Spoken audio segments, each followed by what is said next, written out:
Hi, எல்லோருக்கும் வணக்கம். Welcome to உங்கள் நான் கமல் ஹாசன். ஸோ இந்த வீடியோவில் நம்ம கமல் சார் பற்றின ஒரு புதிய தகவல் தான் டிஸ்கஸ் பண்ண போகிறோம்.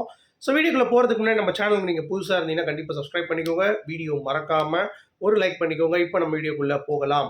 ஸோ நம்ம பார்க்க போகிற முதல் டாபிக் இன்னைக்கு குணாவோடைய ரீரிலீஸ்.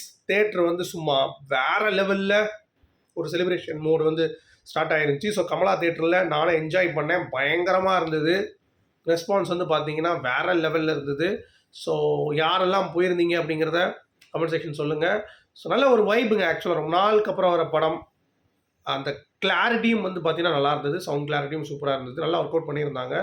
ஸோ பயங்கர சவுண்டு, நல்லா வந்து என்ஜாய்மெண்ட் வந்து இருந்தது அப்படிங்கிறது பார்க்க முடியுது. ஸோ நீங்கள் பார்த்துட்டிங்கன்னா கமெண்ட்டில் சொல்லுங்கள் எப்படி இருந்தது அந்த வைப் அப்படின்னு சொல்லிட்டு. அது மட்டும் இல்லை, அமரன் தேட்டரில் என்னுடைய ஃப்ரெண்டு போயிருந்தப்போ சொன்னால், மச்சி தக் லைஃப் ட்ரெய்லர் போட்டாங்கடா, செம்ம ரெஸ்பான்ஸ் அப்படின்னா. ஸோ அதுவும் நான் வந்து பார்த்தேன் ட்விட்டரில்.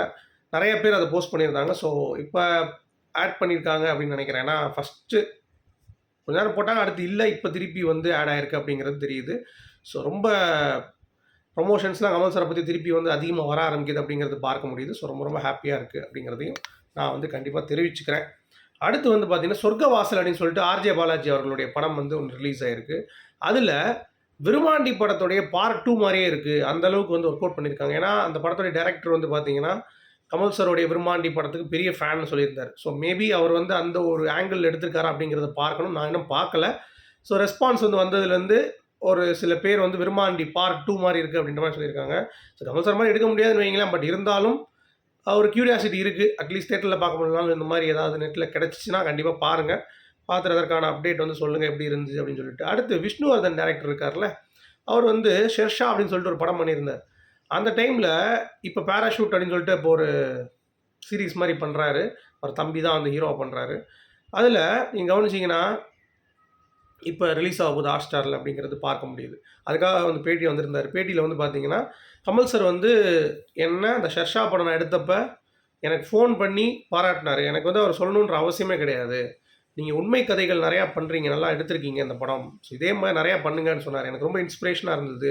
நான் கமல் சார் வந்து சும்மா சாதாரணமாக எல்லாத்துக்கும் கால் பண்ண மாட்டார். இந்த டைமில் எனக்கு வந்து கால் பண்ணி பேசினது அப்படிங்கிறது நான் வந்து மெய்சிலிர்த்து போனேன். செம்மையாக இருந்தது அந்த ஃபீலிங்கே.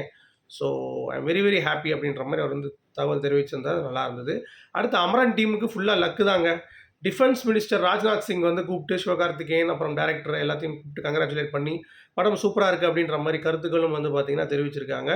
ஸோ செம ஹாப்பியில் நான் ஏற்கனவே ஆஃபீஸர்ஸ் ட்ரெயினர்ஸ் கேடர்ஸ் அகாடமி, சரியா, ஓடிஏ ஆஃபீஸர்ஸ் ட்ரைனிங் அகாடமி, அதில் இருக்க கேடர்ஸ்லாம் வந்து பார்த்திங்கன்னா படம் பார்த்துட்டு பயங்கரமாக லவ் பண்ணியிருந்தாங்க.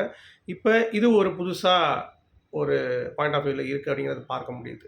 அடுத்து மர்மயோகி படம் ட்ராப் ஆகி உங்களுக்கு தெரியும், அடுத்து மருதநாயகம் ட்ராப் ஆகிடுச்சு முன்னாடி. ஆனால் மருதநாயகம் படத்துக்கு அடுத்து எடுத்த மர்மயோகிக்கு 90 நாள் காட்சி கொடுத்துருந்தாரு நெல்லி கணேஷ். அதை இப்போ ரீசெண்டாக வந்து பார்த்தீங்கன்னா மகாதேவன் கணேஷ் அவருடைய பையன் வந்து பேசியிருக்காரு.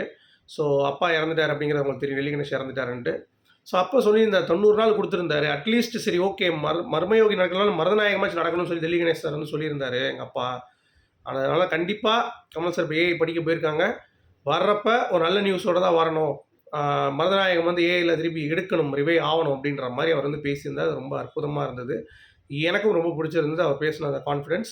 நிறைய பேர், அவர் மட்டும் இல்லை, நிறைய பேர் வந்து கேட்டுட்ருக்காங்க இந்த மாதிரி படம் வந்து கமல் சார் வந்து பண்ணணும் மருதநாயகம் அப்படின்னு சொல்லி தான் எல்லாருடைய எக்ஸ்பெக்டேஷன்ஸும் இருக்குது அப்படிங்கிறது பார்க்க முடியுது. அடுத்து அலி ஃபைசால், நம்ம மிர்சாபூர் வெப் சீரிஸ் நடிச்சது தக் லைஃப் நடிக்கிறான்னு சொல்லியிருந்தாருல, அவர் ரீசெண்டாக பேட்டி வந்து கொடுத்துருந்தார். அதில் வந்து சர்வதேச பார்வையாளர்களுக்கான சினிமா, அதாவது இது வந்து ஒரு எல்லாருக்குமே ஹாலிவுட்லேருந்து எல்லாரும் பார்த்தாலும் இந்த படம் வந்து நல்லா பிடிக்கும், சினிமா விருந்து இது இந்த படம், என்னையும் நடிகனாக மெருகேற்றி இருக்கிறது, நானும் நல்லா பண்ணியிருக்கேன் அப்படின்ற மாதிரி அவர் வந்து பேசினார். நல்ல நடிகர் அவர். ஸோ அவர் வாயால் இந்த மாதிரி வர்றது அப்படிங்கிறது படம் வந்து கண்டிப்பாக ஒரு ஸ்டாண்டர்ட் இருக்கும் அப்படிங்கிறது க்ளீனாக தெரியுது. ஓகேவா, வெயிட் பண்ணி பார்ப்போம். அடுத்து ஹாலிவுட் ஸ்டாண்டர்டில் விடாமுயற்சி டீசர் இருக்குது. ஆச்சு ஊச்சின்னு கமெண்ட் பார்த்தேன். டேய், அந்த ஸ்டாண்டர்ட்லாம் விஸ்வரூபம் படத்திலே கமல் சார் கொண்டு வந்துட்டார். இப்போ அவனுக்கு காட்டின அந்த ஸ்டாண்டர்ட் இருக்குல்ல, விடாமுயற்சி டீசரு, அதை நீங்கள் பாருங்கள், விஸ்வரூபம் பாருங்கள், ரெண்டில் என்ன டிஃப்ரென்ஸ் கண்டுபிடிங்க. அவ்வளோதான், அப்டேட்டடாக எடுத்திருப்பாங்க, அவ்வளோதானே தவிர இந்த லைட்டிங் அப்பயே கமல் சார் பண்ணிட்டார் அப்படிங்கிறத சொல்லிட்டு இந்த வீடியோ நான் முடிக்கிறேன். உங்களுடைய கருத்து சொல்லுங்கள். மீண்டும் சந்திப்போம். Good bye.